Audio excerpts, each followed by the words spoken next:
أعوذ بالله من الشيطان اللعين الرجيم.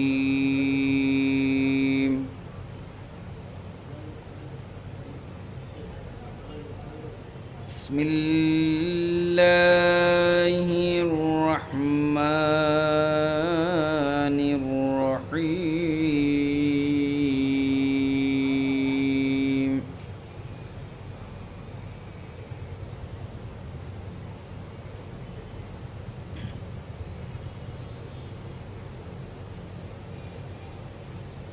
أأنتم تخلقونه أم نحن الخالقون؟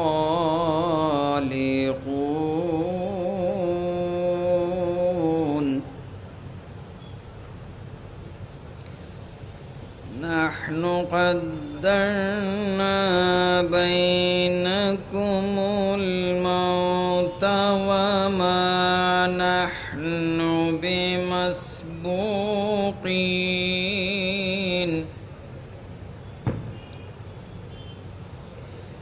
على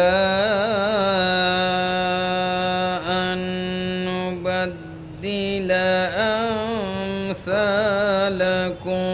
وننشئكم فيما لا تعلمون.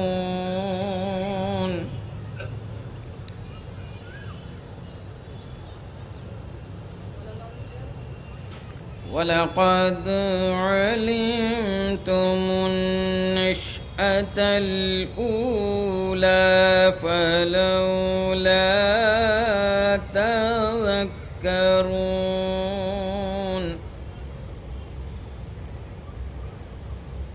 أفرأيتم ما تحرثون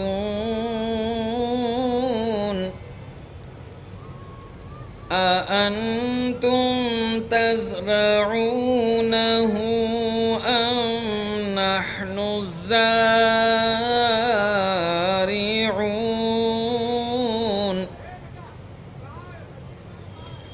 لو نشاء لجعلناه حطاما فظلتم تفكهون.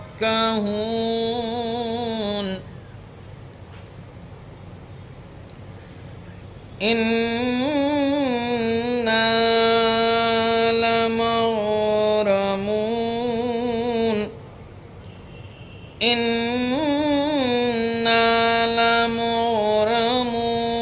بل نحن محرومون.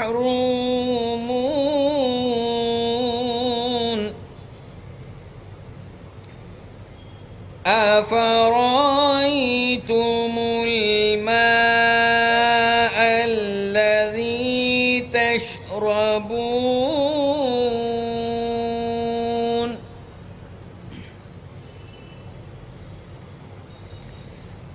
أأنتم أنزلتموه من المزن أم نحن المنزلون؟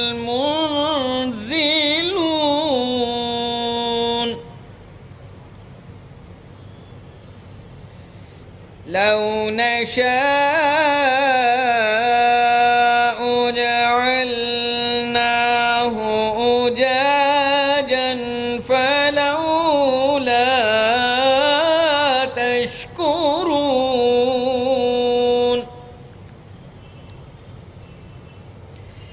أفرأيتم النار التي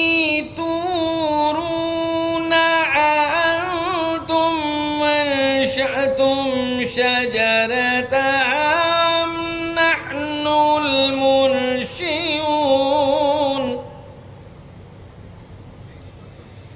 نحن جعلناها تذكرة ومتاعا للمقوين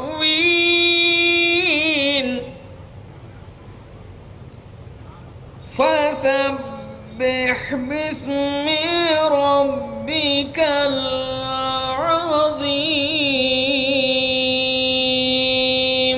صدق الله العلي العظيم اللهم صل على محمد وآل محمد۔ اب میں بہت ہی ادب و احترام کے ساتھ گزار ہوں خطیب اہل بیت عالی جناب مولانا کمال الدین اکبر صاحب قبلہ سے تشریف لائیں، مجلس سے خطاب فرمائیں۔ نعرہ صلوات۔ یہ بچے ادھر ادھر دوڑ رہے ہیں، لوگ اپنے بچوں کو سنبھال کے پکڑ کے رکھے، ادھر تار کھلے ہوئے ہیں اور اپنے بچوں کو ہاتھ میں پکڑ کے رکھیے آپ لوگ۔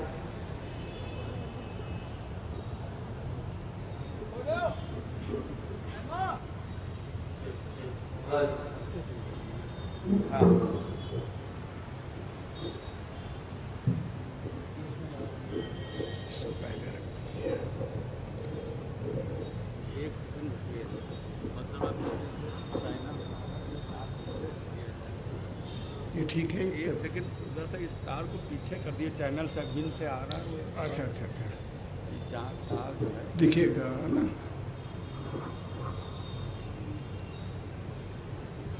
بسم اللہ الرحمن الرحیم، صلی اللہ علیہ وسلم۔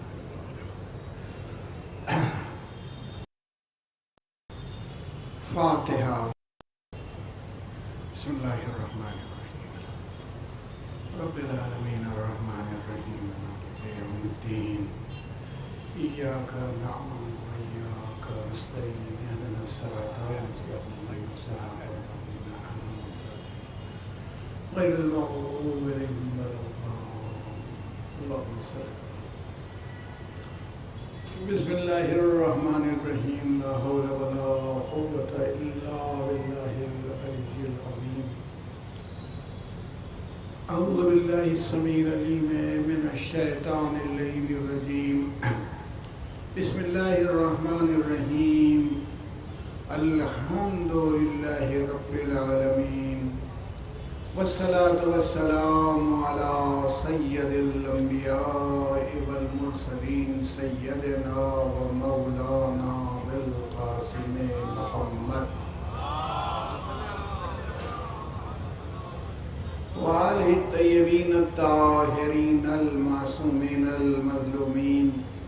استغفر اللہ الذی لا الہ الا هو الحی القیوم الرحمن الرحیم، ذو الجلال والاکرام، واسألہ ان یتوب علی توبۃ عبد ذلیل خاضع فقیر بائس مسکین مستکین مستغیر، لا یملک لنفسہ نفعا ولا ضرا ولا موتا ولا حیاتا ولا نشورا۔ اما بعد فقد قال اللہ تبارک و تعالی فی کتابہ المجید وهو فرقان الحمید۔ بسم اللہ الرحمن الرحیم، انا ہدیناہ السبیل اما شاکرا و اما کفورا۔ صلوات صلی اللہ علیہ وسلم۔ آپ حضرات تھوڑا آگے چلے جائیں، ہم لوگ تو بلا فصل کے عادی ہیں، فصل تو رکھتے ہی نہیں۔ آپ قریب آ جائیں تاکہ بعد میں آنے والوں کو سہولت رہے ہو آپ سے۔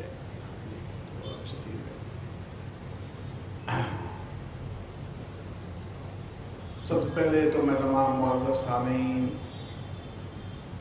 خواتین و حضرات سب کا شکریہ ادا کرتا ہوں کہ آپ اتنی توجہ سے ان مجالس کو سماعت فرما رہے ہیں، جبکہ مجھے اپنے بارے میں اچھی طرح اندازہ ہے غلطیوں کا، خامیوں کا، کہ وہ شیخ غزالی نے گلستان میں ایک حکایت میں ایک درویش جو تھا اس کے لیے لکھا ہے کہ اس نے ایک جگہ کہا تھا کہ من عانم کے من دانم، میں وہ ہوں کہ میں ہی اپنے کو جانتا ہوں۔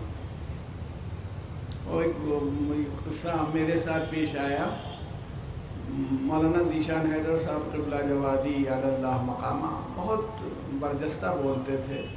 ایک انہوں نے فنکشن کیا، افتتاح تھا، تو وہ اس کے بہت قائل تھے کہ جو لوگ جوان یعنی جنرل ایجوکیشن سے اور عام جو ہم لوگوں کی تعلیم ہوتی ہے یہ پروجیکٹ کیے جائیں، تاکہ یہ نہ ہو کہ یہ دین والے ہیں یہ دنیا والے ہیں، بلکہ یہ کہ یہی پورا ایک اسٹریم ہونا چاہیے۔ تو انہوں نے حکم دیا کہ تم حدیث قصہ پڑھو۔ تمام ان کے مدرسے کے علماء بیٹھے تھے، استاد بیٹھے تھے۔ یہ تو میں نے شروع کرنے سے پہلے کہا کہ من عانم کے من دانم، میں وہ ہوں کہ میں خود اپنے کو جانتا ہوں۔ تو جناب نے فوراً فرمایا من عرف نفسہ فقد عرف ربہ۔ حضرت علی نے فرمایا جس نے اپنے نفس کو پہچان لیا اس نے اپنے رب کو پہچان لیا۔ بالکل برجستہ، من عرف نفسہ، جس نے اپنے نفس کو پہچان لیا تو یقیناً فقد عرف ربہ، تو اس نے اپنے رب کو پہچان لیا، جان گیا۔ کیونکہ دیکھیے اب بات آ گئی یہیں سے آگے بڑھتے ہوئے عرض کرتا چلوں، یاد رکھیے کیا ہوتا ہے کہ جب مرکز میں میری ذات آتی ہے، میں ہوں، تو میں ہی اوپر رہنا چاہتا ہوں، باقی جتنے اب میں میرا بیٹا ہے تو دوسرے کے بیٹے سے زیادہ، یہ میرے والدین ہیں، اچھا یہ میرا لکھنؤ ہے، یہ تب تک میرا لکھنؤ ہے جب تک دو محلے الگ نہ ہوں۔ اگر مفتی گنج میں اور کشمیری محلے میں ہونے لگا تو دونوں لکھنؤ میں ہو کے بھی لکھنؤ نہیں ہے۔ ہم سب حسینی ہیں، جیسے ہی انجمنیں درمیان میں آئیں وہی حسینی انجمنیں جو تھیں ایک دوسرے سے برسر پیکار ہو گئیں۔ کیوں ایسا ہوا؟ اس لیے ہوا کہ مرکز انہوں نے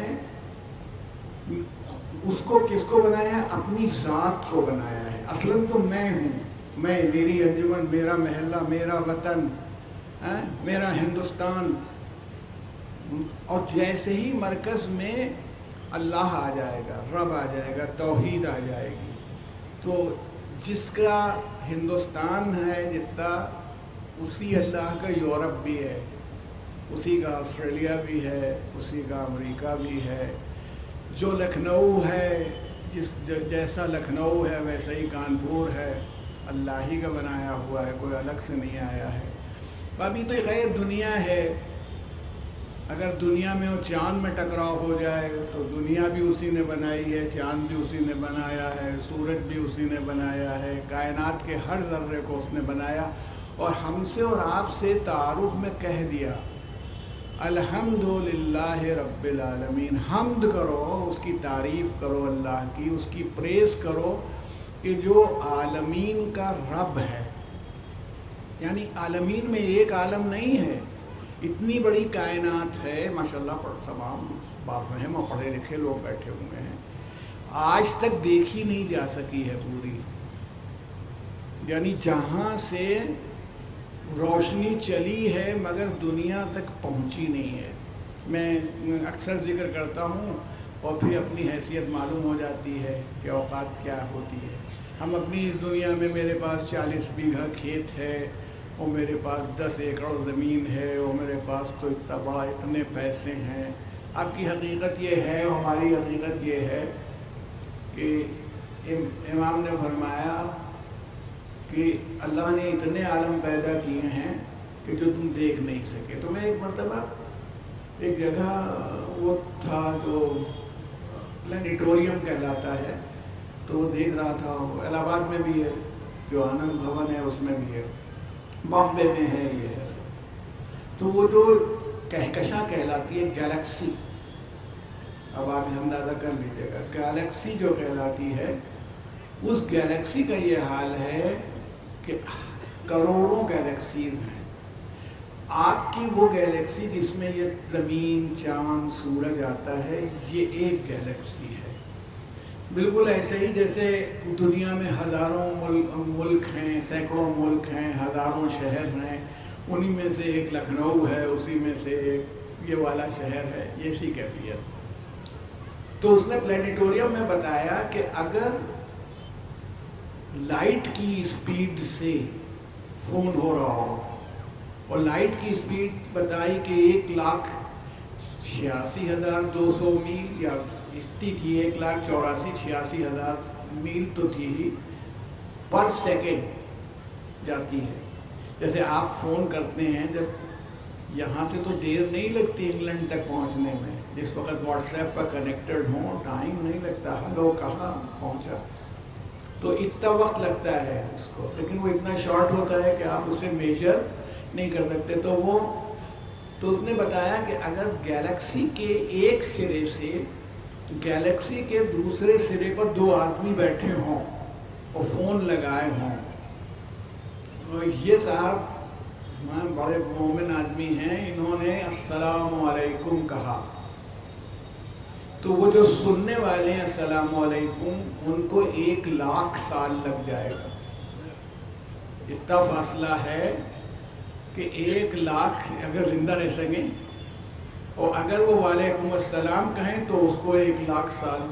اور ایسی ایک گیلیکسی نہیں ہے، ایسی کروڑوں گیلیکسیز ہیں. پھر اللہ رب العالمین جو ہے اس کا کمال یہ ہے کہ ایک گیلیکسی دوسری گیلیکسی میں چلی جاتی ہے اور نکل جاتی ہے اور ٹکراتی نہیں ہے. ذرا سا دیکھیے، اب ہمارے یہاں ماشاءاللہ جو لوگ آتے ہیں اپیل کرنی پڑتی ہے کہ آپ گاڑی وہاں کھڑی کیجئے، یہاں بہت ڈسٹربنس ہو. کتنی گاڑیاں آتی ہوں گی؟ 400 500 1000 مان لیجیے، اتنی گاڑیاں. اور میں مومنین سے گزارش بھی کرتا ہوں، وہ ہمارے جو منتظمین ہیں، ہمارے میزبان حضرات، وہ ہم سے اکثر کہتے ہیں کہ آپ مومنین سے کہیے کہ گاڑی وہاں کھڑی کریں جو ایک بنا ہوا ہے، اس پر خرچ کیا گیا ہے، بنایا گیا ہے. وہ تبرک لیتے ہوئے چلے جائیں، وہاں گاڑی کھڑی کر لے بیٹھیں تو یہ سڑک کے اوپر دقت نہ آئے. یہ کہتے ہیں. اچھا، انہیں غلط فہمی ہے. ان کی غلط فہمی یہ ہے کہ اگر میں کہوں گا تو آپ مان لیں گے. میں کہوں گا کہ گاڑی یہاں نہ کھڑی کیجیے، وہاں کھڑی کر دیجیے تو آپ مان لیں گے. مگر مجھے غلط فہمی نہیں ہے. میں جانتا ہوں کہ میں کہتا رہوں گا اور اس کے بعد بھی جس کا جو چیز چاہے گا وہی کرے گا. تو مقصد یہ ہے کہ ہم 2-4 گاڑیوں کو نہیں سنبھال سکتے، اور اللہ رب العزت کی ذات وہ ہے کہ اتنی بڑی بڑی گیلیکسیز ہیں جو بنی ہوئی ہیں، اور ان کے ڈسٹینسز، ان سے ایسی روشنی آ رہی کہ قریب ہوتے. یہی سورج اگر آدھی جگہ، ابھی ماشاءاللہ گرمی دیکھ رہے ہیں، گرمی کے زمانے میں قریب آ جاتا ہے، اگر اس کا 1/4 اور قریب آ جائے تو آگ لگ جائے زمین میں، سب جل بھن کے راکھ ہو جائے. اگر اس سے تھوڑا سا اور دور چلا جائے 1/4 منزل تک، ہر چیز پہ برف جم جائے، زندگی رہنے کے قابل نہ رہ جائے، اس کا ہونا چلنا سب یہ سب علم ہمیں یہ سکھا رہا ہے. ہم لوگ کیا کریں؟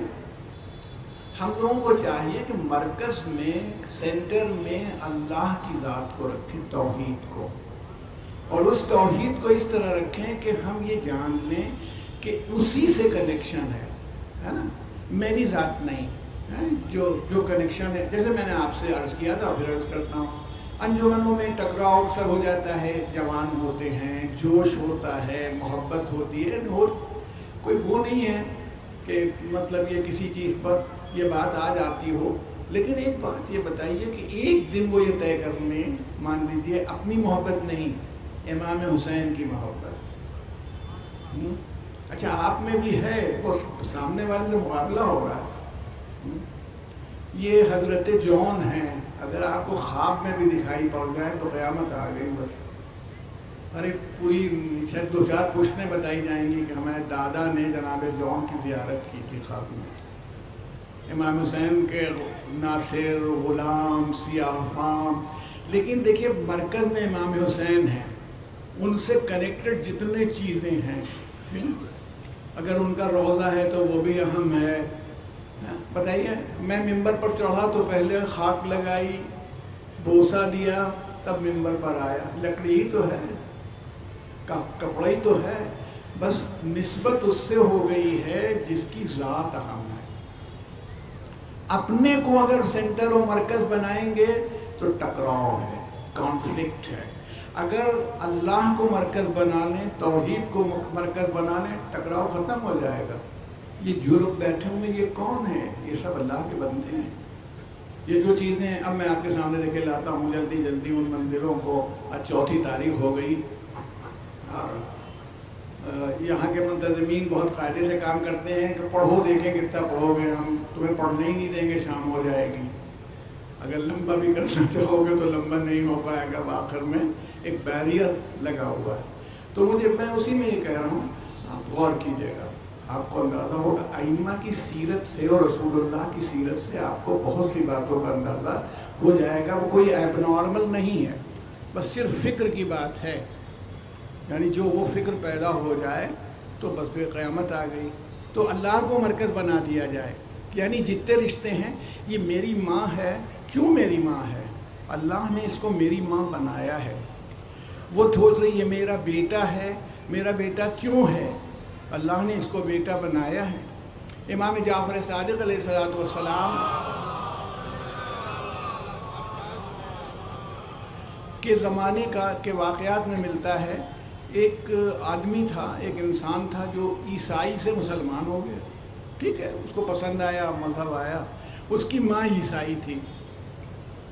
اب دیکھیے، ماں اس کی عیسائی تھی. اب اس کو نیچرل ہے کہ نیا مسلمان ہوا ہو، نیا ہندو ہوا ہو، نیا عیسائی ہوا ہو تو ذرا سخت زیادہ ہوتا ہے. اس کا مطلب وہ جوش جو اس کو ہوتا ہے سختی کے اوپر مائل کرتا ہے.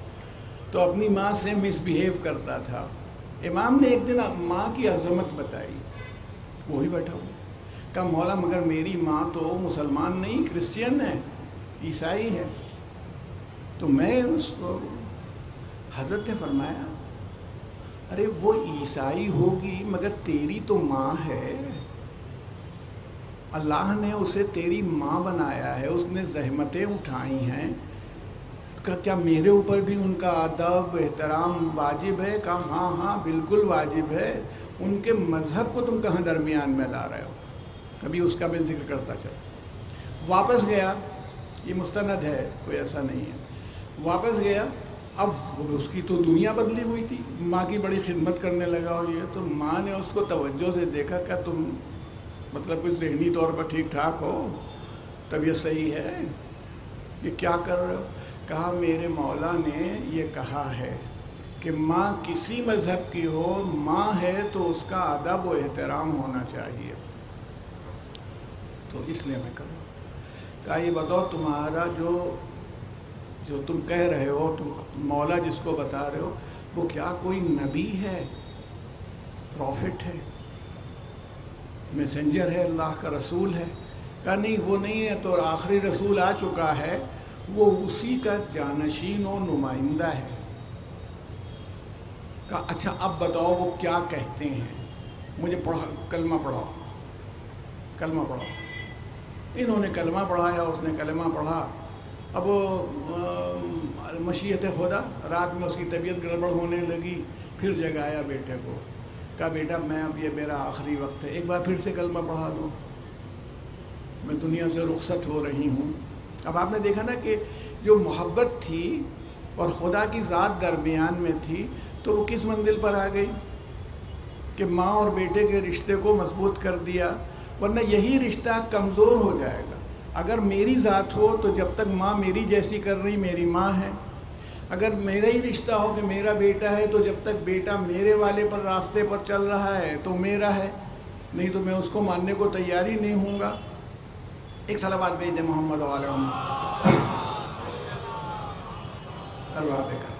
تو کہنا یہ نا کہ یہ جو تصور ہے، یہ جو جب خدا کی طرف سے کوئی چیز پلٹتی ہے تو وہ تصور ایک عجب دنیا ہو جاتی. کل میں نے آپ کے سامنے پڑھا بھی تھا کہ مولا نے اسی لیے اس کو کہا الہی کفا بی عزت ان اکون لک عبدا، پالنے والے میری عزت کے لیے یہی کافی ہے کہ تو میرا رب ہے. وکفا بی فخرا ان تکون لی، اور میرے فخر کے لیے یہ کافی ہے کہ میں تیرا بندہ ہوں. عزت کے لیے کافی ہے کہ تو میرا رب ہے، اور فخر کے لیے کافی ہے کہ میں تیرا بندہ ہوں. انت کما احب، تو ویسا ہی ہے جیسا میں چاہتا ہوں، جس طرح کا رب میں چاہتا ہوں تو ویسا ہے. تو پھر کما تو پھر تو کیا کر دے، مجھے ویسا بنا دے جیسا تو بندے کو دیکھنا چاہتا ہے، مجھے ویسا بندہ بنا دے.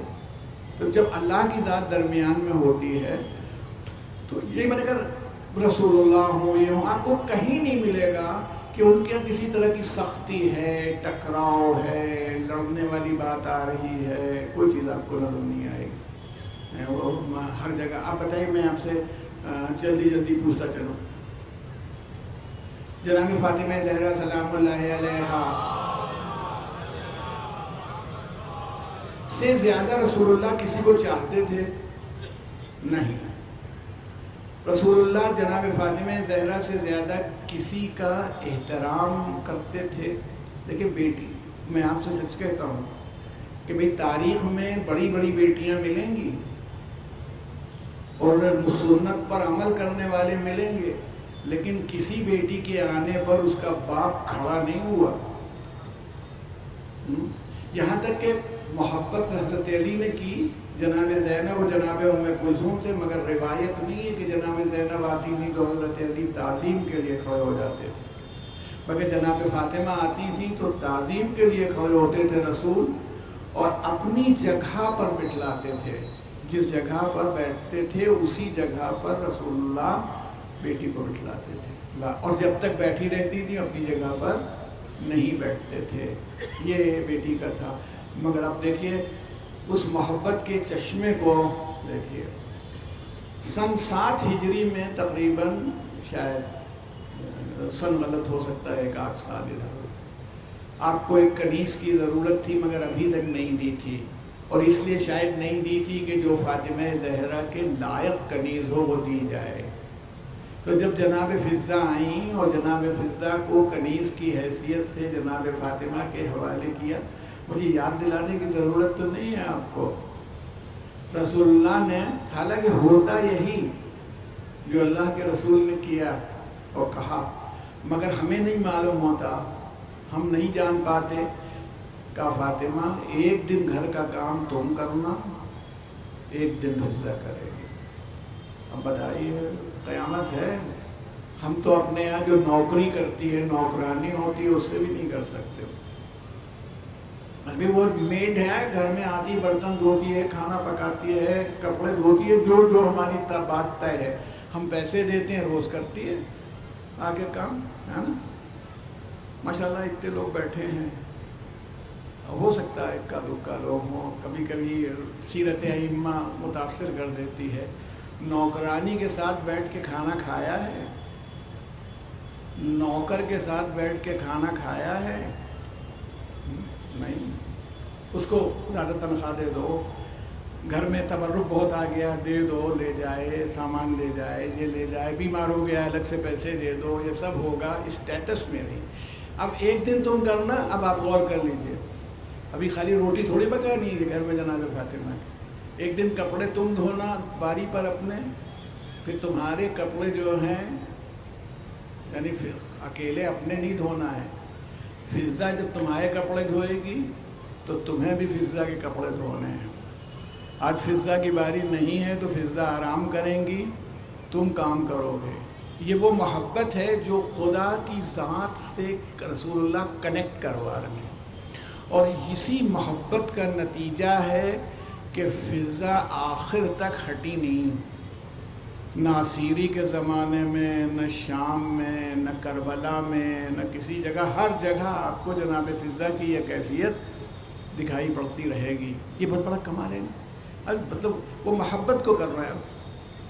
اور ایک دو واقعات نہیں کہ جناب فضہ کا کوئی خصوصی، ابھی کتنا بھی ان کا خصوصی منصب رہا ہو، کتنی عظمت کردار میں رہی ہو، جناب فاطمہ کے مقابلے میں تو نہیں ہے نا.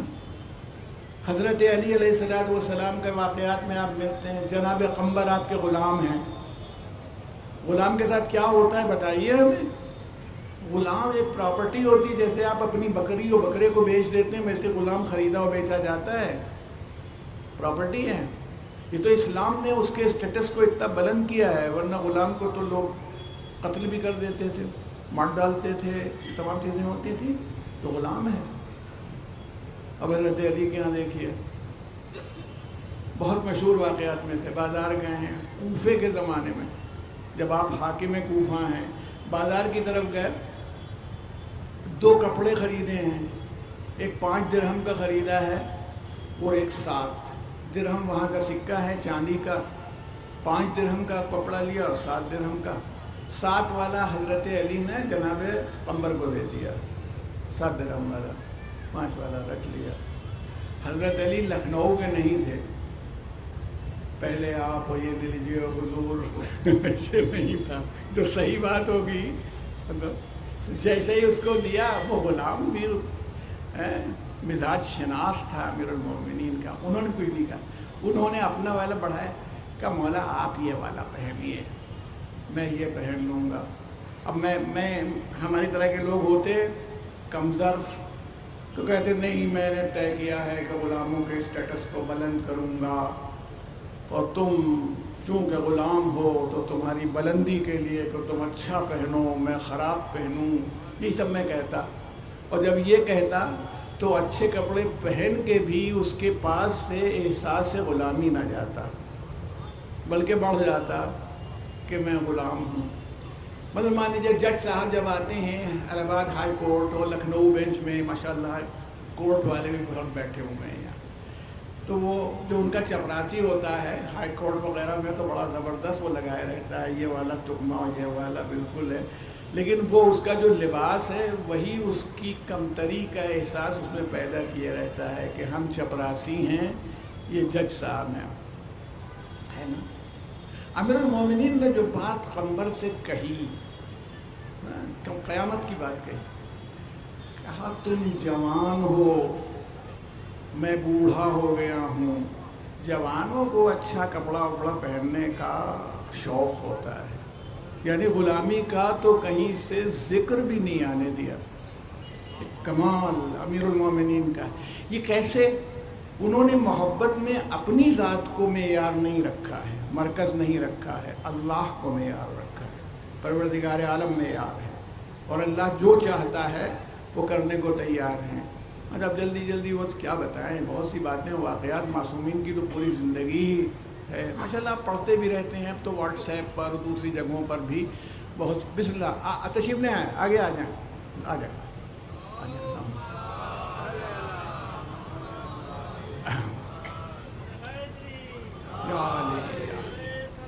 اللہ قبلہ تشریف لے آئیں، آ جائے. اچھا نہیں آ جائے.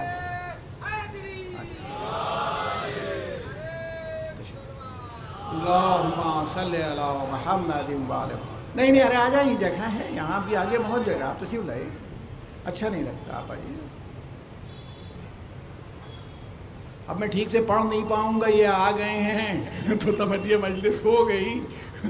وہ ایک مرتبہ میں پاکستان میں پڑھ رہا تھا، وہ پتہ نہیں کیا، ایک اسی دن مولانا عقیل الغروی صاحب اور ڈاکٹر کلب صادق صاحب آ گئے مجلس میں. وہ ادھر بیٹھے تھے، وہ ادھر بیٹھے تھے. تو میں نے کہا کہ اب میں کیا پڑھوں گا، جب نامہ اعمال درست کرنے والے دو طرف سے بیٹھے ہوئے ہیں تو میں کیا میں کہہ پاؤں گا. تو اس لیے ماشاءاللہ ان حضرات کی تو نظر ہے، ان کا علم، اور ماشاءاللہ ان کے تو ٹاک شوز اس میں بڑی ہمہ گیری اور سب ہوتی. وہی میں نے کہا ہم کو تو آپ اسی میں ادھر ادھر میں رکھیے، جن کو شہر میں موقع نہیں ملا وہ باہر ڈال دیے گئے، اسی میں ہمیں ایک صلوات دے دیں محمد علیہ. تو بس یہ تو کہنا یہ ہے نا کہ وہ یہ ابھی آپ نے وہ منظر دیکھا، اچھا یہ تو غلام ہے آپ کا، اس کو بچے کی طرح چاہتے ہیں، بچے کی طرح پرورش کی ہے. ابھی اب دیکھیے وہ ایک ایکسٹریم کیس آپ کے سامنے لا، بالکل منزل ہے. یہ کون ہے جو سامنے کھڑا ہوا ہے؟ یہ قاتل ہے، اس کا نام ابن ملجم ہے، تلوار مار چکا ہے. جراح نے اشارے میں آپ سے کہہ دیا ہے کہ وہ آپ ٹھیک نہیں ہوں گے، کہ مولا وصیتیں کریے. بتائیے، سچ میں کہتا ہوں، کوئی ہمیں کوئی بات کہہ دے یا کوئی غلط بلا وجہ ہمارے اوپر ہم سے کہے فلاں نے یہ کہا تھا، اب ملتے تو ہیں، سلام کرتے مزاج، مگر دل سے نکل نہیں رہی. یہ کہہ دیا تھا ہمیں، اس نے ضربت لگائی ہے، اسی ضربت سے آپ شہید ہوئے ہیں. اب بتائیے، دنیا کے جتنے سسٹمز ہیں، میں سب سے کہہ رہا ہوں وہ لے آئیں، جواب لے آئیں، میں تیار ہوں جواب لائیں. تو سارے سسٹم جو جواب کا کیا لائیں گے، تو کیا کہا جا رہا ہے کہ حضرت نے فرمایا اس کو اب کسی نے نظر نہیں کی. اچھا غصے میں بھی ہوں گے لوگ، مولا کے اوپر حملہ کیا ہے یہ، تو جو اس کے ہاتھ واتھ باندھے تھے بہت سختی سے، بہت پریشان تھا، وہ مشکیں جو کسی تھیں وہ سب ہاتھ بندھے ہوئے. تو حضرت نے کہا اس کی مشکیں ڈھیلی کر دو. اے طاقت، وہ تو غلام تھا، قمبر تھا، بچہ تھا اپنا، جوان ہو گیا ہے، اس کی بات اور تھی. یہ تو قاتل ہے، خارجی ہے، تمام باتیں ہیں. پھر حضرت نے اس زمانے میں اس کے قید خانے کا اس طرح کا تصور نہیں تھا کہ قید خانہ ہو، ان میں رکھا جائے. وہ ایک الگ قسم کے جو قیدی ہوا کرتے تھے، وہ قید خانوں میں رہتے تھے، جو مورل کرائمز کرتے تھے اور ان کی ریفارم کیا جاتا تھا. امام حسن کے حوالے کیا کہ جب تک رکھو اس کو. اب کیا کہا امام حسن سے؟ جیسے بستر پر لیٹتے ہو ویسے بستر پر لٹانا، جو کھاتے ہو وہی کھانا اس کو کھلانا ہے. جتنی جیلیں ہیں ساری دنیا کی، اگر لا کے دکھا دیں علی جیسا معیار، تو میں جو کہیں وہ کرنے کو تیار. پھر ارشاد فرمایا جس وقت آپ کے لیے تجویز کیا جا رہا ہے کہ دودھ آپ کے لیے فائدہ مند ہے، دودھ لایا گیا. اس میں ہمارے وہی بہت سے ذاکرین و خطبہ پڑھتے بھی ہیں کہ آخری رات جب مولا رخصت ہو رہے تھے، آخری رات تھی آپ کی، تو افطار کے موقع پر جناب ام کلثوم کے مہمان تھے، تو وہ لے آئی تھیں، دودھ بھی لائی تھیں اور نمک اور روٹی بھی تھی. تو حضرت نے پوچھا تھا کیا ام کلثوم تم نے کبھی دیکھا ہے کہ میں نے دو چیزیں ایک ساتھ کھائی ہوں؟ جناب ام کلثوم نے جلدی سے نمک ہٹا دیا، بیٹی تھی. پھر آپ نے فرمایا نہیں وہ دودھ رہنے دو. تو کہا یہ جاتا ہے کہ جب جراح نے کہا دودھ فائدہ کرے گا، تو سینکڑوں بچے اور لوگ دوڑ پڑے دودھ لے کے کہ مولا کو دودھ کی ضرورت ہے، ڈاکٹر کہا ہے. مگر آپ نے جناب ام کلثوم سے کہا بیٹی دودھ لے آ، کہ اس کے دل میں یہ قلق ہے، بیٹی دودھ. مگر اس پوچھا اس کو ابن ملجم کو بھی ایسے ہی دودھ دیا گیا، اس کو بھی. اب دیکھیں میں کہتا ہوں کہ یہ کوئی پیش نہیں کر سکتا ایسا نہیں. وہ یہ کیریکٹر یہ کیسے، انت کما احب فجلنی کما تحب، تو ویسا ہی ہے جیسا میں پسند کرتا ہوں، مجھے ویسا بنا دے جیسا تو پسند کرتا ہے. اللہ نے اپنے ولی کو ویسے ہی بنا دیا، ولی خدا کو ایسا بنا دیا. دودھ پہلے اس کو پلا دو. وصیت آپ دیکھ لیجئے گا، نہج البلاغہ میں موجود ہے، وصیت موجود ہے. اس میں آخری وصیت ابن ملجم کے لیے، اے بنی عبد المطلب، یہی ہے. یعنی مطلب وہاں تو مقبول کیا جاتا تھا نا، انتقام لیا جاتا تھا. یہ غصہ. اور بھئی یہیں ہندوستان ہی میں اندرا گاندھی پرائم منسٹر تھیں ہماری، جب وہ قتل ہو گئی تھیں تو پھر کیا کیا نہیں ہوا 1984 میں دہلی میں، آپ دیکھ لیجیے. کیونکہ ایک سکھ نے گولی مار دی تھی، تو بھی جتنے سکھ تھے سب کی شامت آ گئی، سارے سکھوں کی، جو مل جائے ارے بھائی ایک سکھ نے اگر اندرا گاندھی پرائم منسٹر کو گولی ماری تھی تو کیا سکھوں نے کوئی مشورہ کر کے اس سے کہا تھا کہ جاؤ گولی مارو؟ یہ تو اس کا انفرادی عمل تھا، انڈیویجول تھا. مگر ایسی صورت میں آپ کے سامنے ہم دیکھتے ہیں کہ یہ سب ہوتا ہے. مگر یہاں مولانا نے کہا بنی عبد المطلب اگر میں بچ جاؤں تو مجھے اختیار ہے، یعنی اس کے بعد بھی آپ معاف کرنے کے لیے شاید تیار ہی تھے. اے بنی عبد المطلب اگر میں بچ جاؤں تو مجھے اختیار ہے، لیکن اگر میں دنیا سے رخصت ہو جاؤں تو دیکھو قصاص لینے کے صرف ایک وار سے زیادہ نہ کرنا، کیونکہ اس نے ایک ضربت لگائی ہے، ایک وار سے زیادہ نہ کرنا. اور دیکھو اللہ کے رسول، دیکھو لاش کو مسلح نہ کرنا، ٹکڑے ٹکڑے نہیں کرنا. اب غصہ آتا ہے نا، تو جس چیز کو ہوتا ہے کبھی کبھی تو لوگوں کو چیزوں پر غصہ آتا ہے تو توڑ پھوڑ ڈالتے ہیں. قاتل امیر المومنین کا قاتل بھی آپ کے سامنے آ جائے، آپ بھی کس حال میں آ جائیں گے. ٹکڑے ٹکڑے نہیں کرنا، دیکھو مسلح نہیں کرنا، کیونکہ اللہ کے رسول نے فرمایا ہے.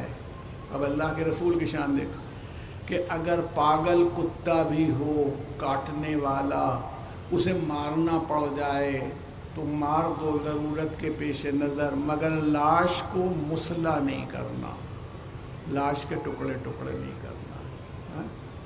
آپ بتائیے رسول اللہ نے بھی معیار آدمی نہیں بتایا، جانور کو بھی، کہ جانور کی بے حرمتی لاش کی نہ کی جائے. آدمی کو مر تو گیا وہ ایک ضربت پر، لیکن اس کے بعد نہ کی جائے. یہ معیار آپ بنا ہی نہیں سکتے جب تک درمیان میں آپ رب العالمین کی ذات کو نہ رکھیں. یعنی توحید ہے کہ ہم وہ جو چاہتا ہے بس وہی صحیح، ہم اپنا کچھ نہیں ہے. ہم تو وہ معیار رکھتے ہیں کہ اللہ تعالیٰ کو جو پسند ہو، پروردگار عالم جو چاہ رہا ہو ہم وہی کریں گے، وہ ہوا کریں. کسی کا کچھ ہو ہمیں کوئی پرواہ نہیں ہے. تو اگر وہ بنا لیں تو پورا معاشرہ، پوری سوسائٹی، پورا سماج اپنے آپ ہی سدھرتا چلا جائے گا. وہ تو جب ہم اپنی ذات کو معیار بناتے ہیں تو جو کچھ ہمارے خلاف کوئی کر رہا وہ غلط ہے، چاہے وہ صحیح کر رہا ہو. اس لیے یہ دیکھیں کہ ہر جگہ پر اللہ کے رسول حضرت محمد مصطفیٰ صلی اللہ علیہ وآلہ وسلم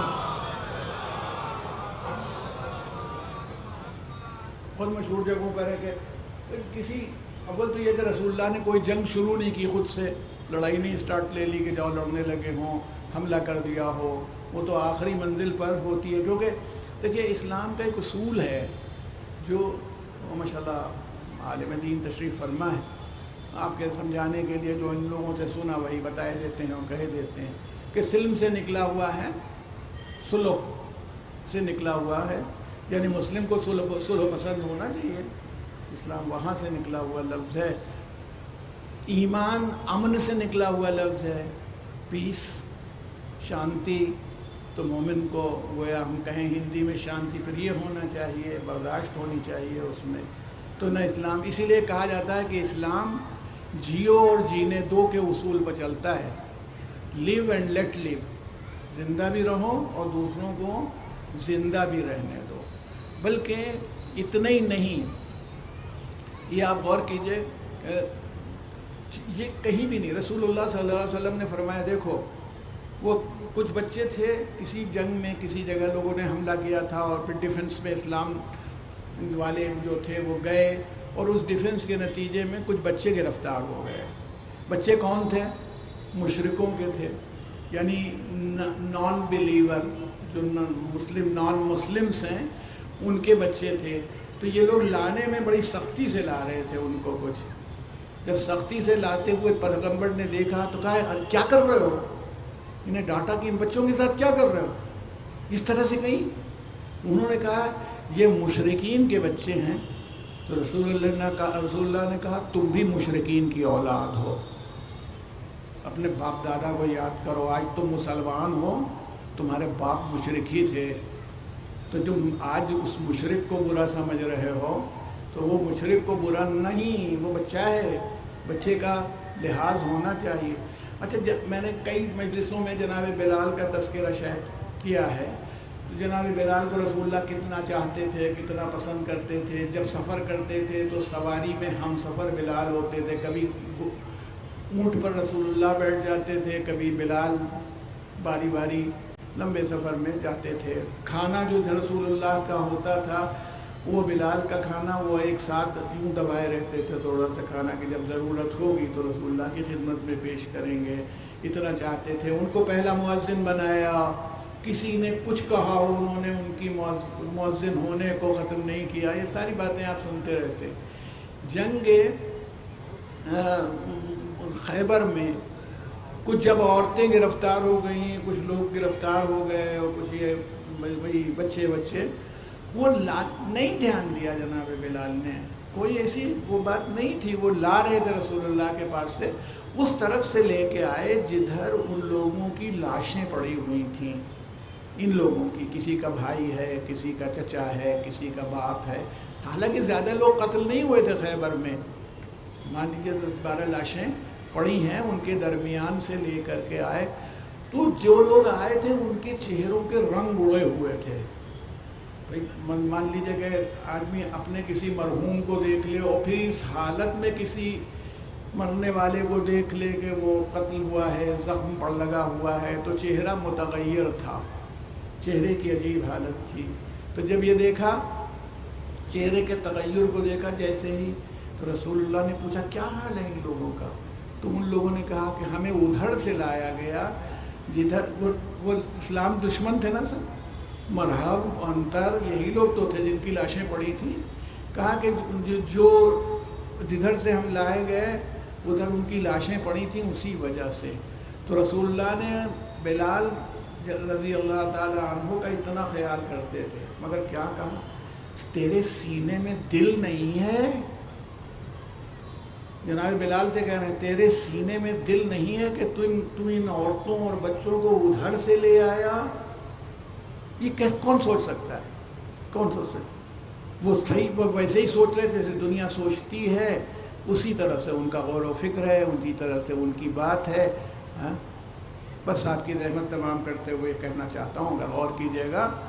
اسی لیے جب مولا نے مالک اشتر کو بھیجا ہے، اگرچہ وہ اللہ کی مشیت و مصلحت جو بھی رہی ہو وہ پہنچ ہی نہیں پائے مصر تک، مصر کا گورنر بنا کے بھیجا ہے، تو آپ نے ایک مکتوب لکھا ہوا یعنی ریٹن آرڈیننس دیا ہے کیا کرنا.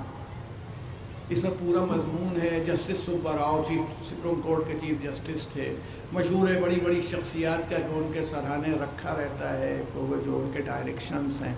ارے خیر ڈائریکشن رکھنے سے کیا ہوگا، عمل کرنے کی ضرورت ہوتی ہے. رکھنے کو تو بڑی بڑی کتابیں ماشاءاللہ جتنے مسلمان بیٹھے ہیں سب کے گھروں میں قرآن رکھا ہوا ہے. تو قرآن کے رکھنے سے کچھ نہ ہوگا جب تک اس پر عمل نہ ہو. بلکہ قرآن ہم لوگوں کو تو قرآن اس وقت یاد آتا ہے جب کوئی مر جاتا ہے یا جب مسافر جانے لگتا ہے تو ہوا دے دی جاتی ہے، کوئی بیمار ہو، طبیعت بہت خراب ہو. ہاں تو زندہ لوگ تو سبق لیتے نہیں ہیں، مردوں کو اس سے فائدہ پہنچانے کی کوشش کی جاتی ہے.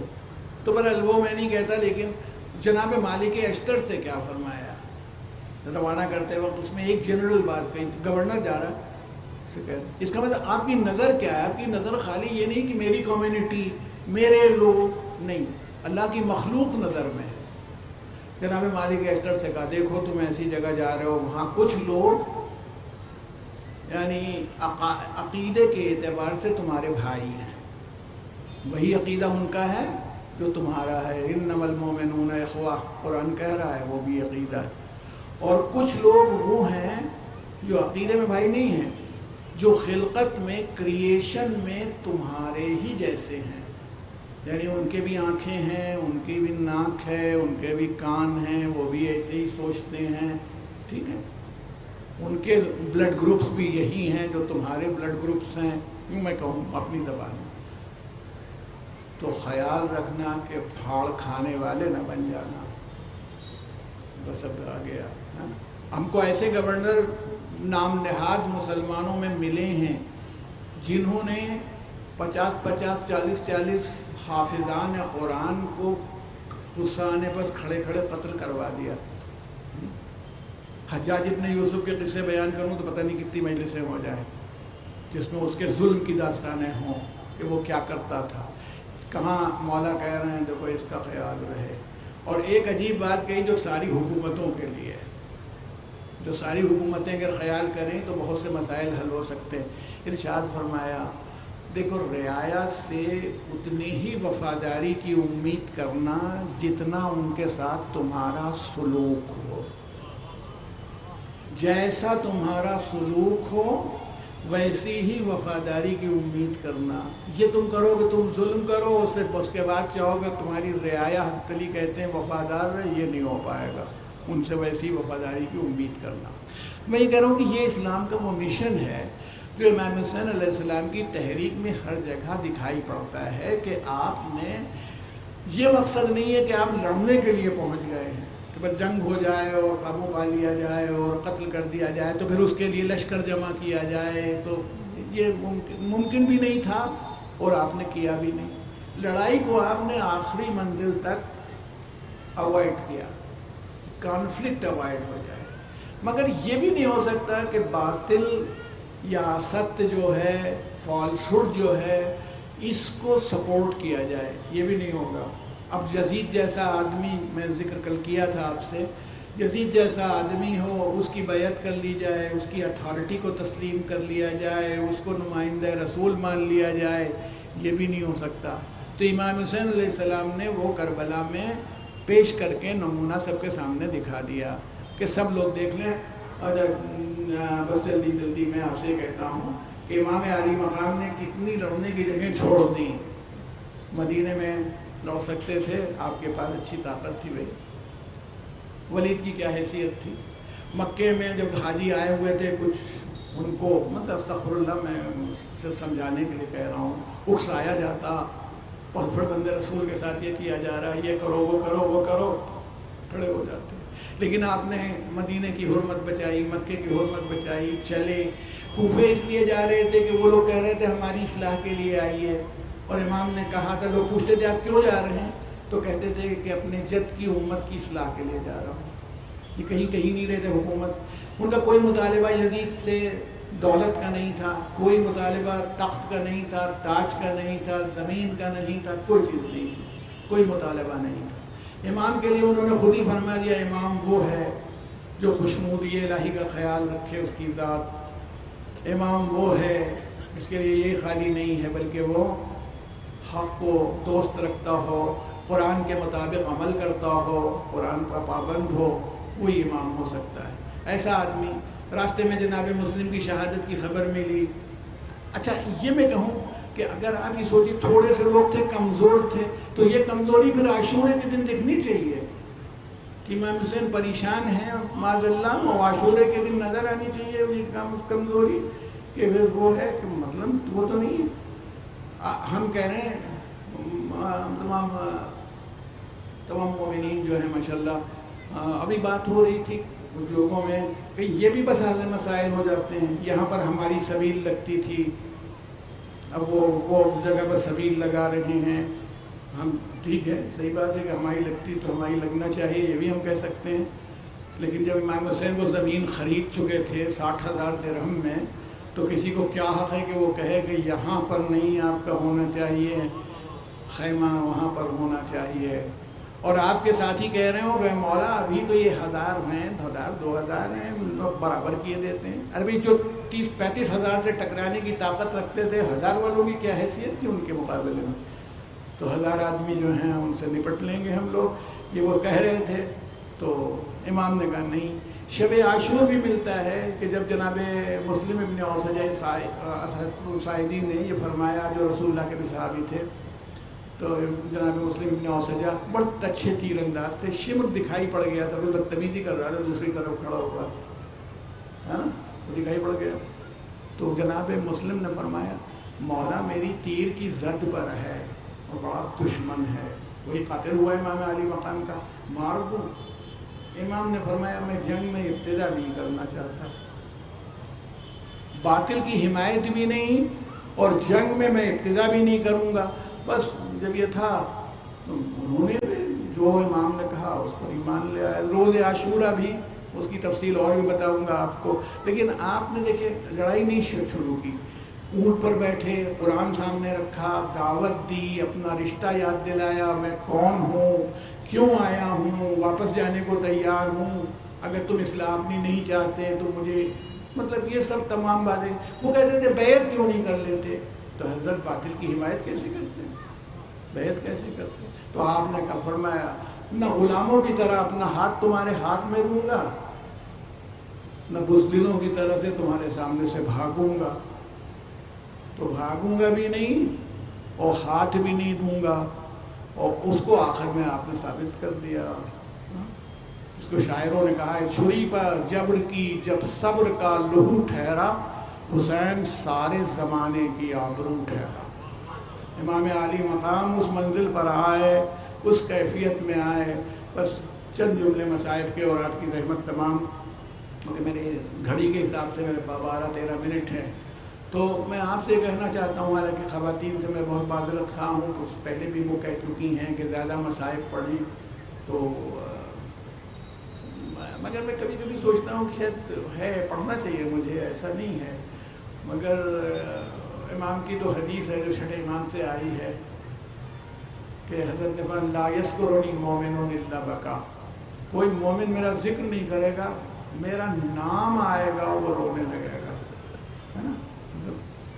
پتہ ہی وقت ہے زیارت ناہیہ کے, اب ہم تو سمجھ نہیں پاتے, میری بھی عربی کیا نامنل ہے, جب سے پتہ ہی خد الطریق السلام علیکہ علی خد الطریق, یعنی اس رخسارے پر سلام ہو جو مٹی میں بھر گیا,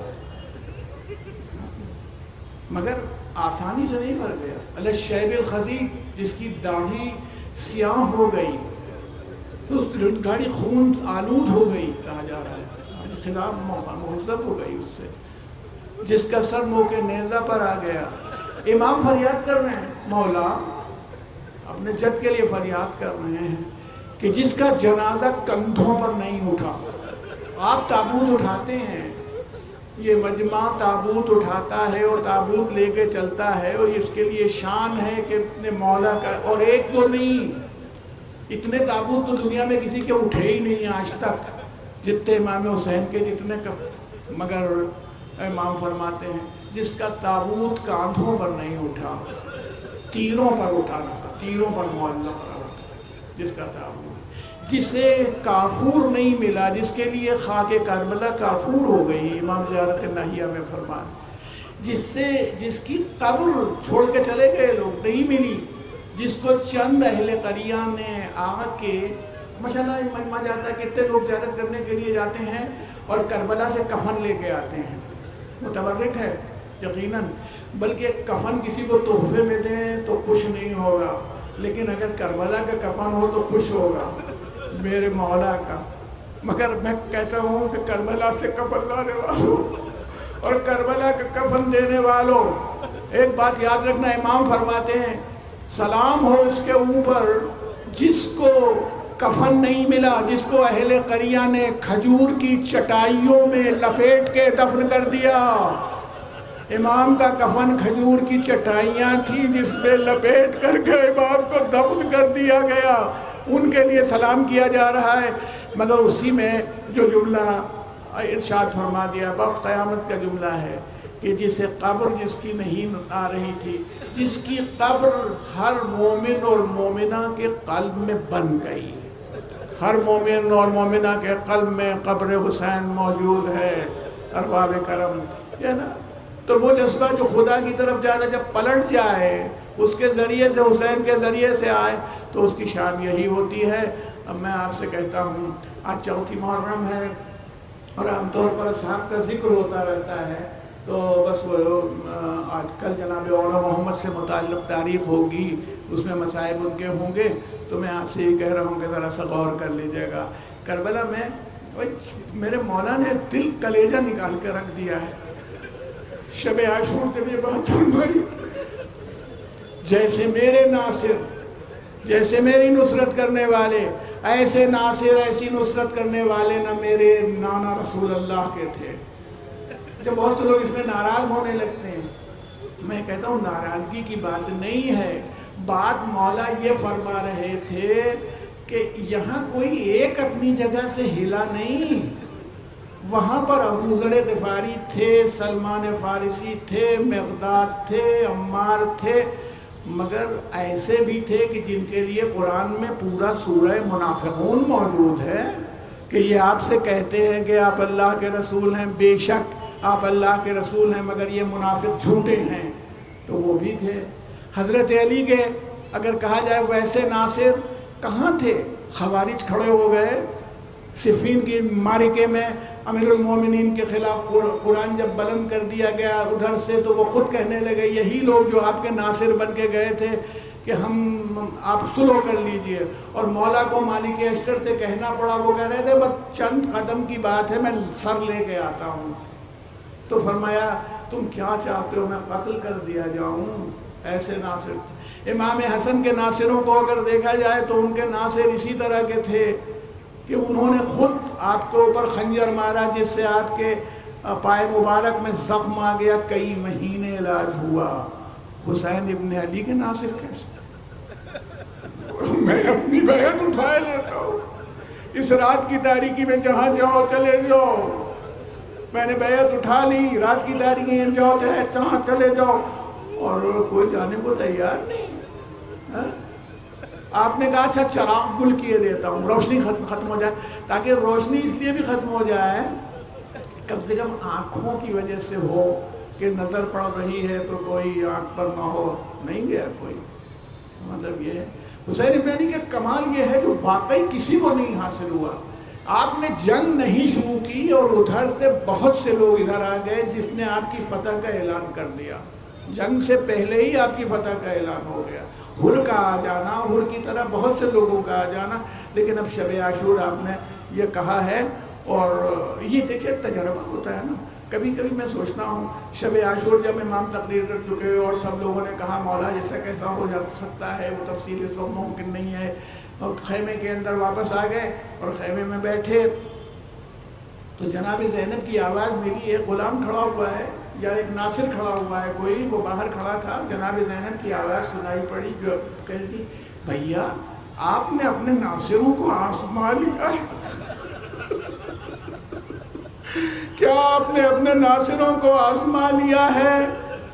ایسا نہ ہو کل بی بی یہ نہیں چاہتی تھی، وہ تو جانتی تھی شہید سب ہو جائیں گے، وہ کہ چاہتی تھی کہ شان یہ رہے کہ سید الشہداء کی کوئی اپنی جگہ سے ہلے نہیں، جو ہے قتل ہو جائے۔ مولا نے کیا جواب دیا وہ تو اس نے سنا ہی نہیں، اس لیے کہ روایت میں نہیں ہے۔ دوڑ کے آیا خیمے میں جہاں لوگ اپنے ہتھیاروں پر سیکل کر رہے تھے، تیز کر رہے تھے، حبیب تھے اور مسلم ابن حجاج، بس ابن شبیر، تمام بیٹھے تھے۔ وہ روتا ہوا آیا، تم لوگ یہاں آرام سے بیٹھے ہوئے ہو، ادھر شہزادی کو ہماری وفا پر بھروسہ نہیں ہے، تم لوگ اپنے ہم یہاں بیٹھے ہوئے ہو، دیکھو شہزادی کو ہماری وفا پر بھروسہ نہیں ہے۔ وہ دوڑتے ہوئے آیا، اسی تلیے ہوئے سلام کیا، بی بی یہ غلام باہر کھڑے ہیں، اگر آپ کو یقین نہ ہو تو آپ کہیے ہم اپنی گردنیں انہی ہتھیاروں سے خود کاٹتے ہیں، مگر یہ نہ کیجئے کہ ہمارے اوپر بھروسہ نہ کیجئے۔ میں کہتا ہوں یہی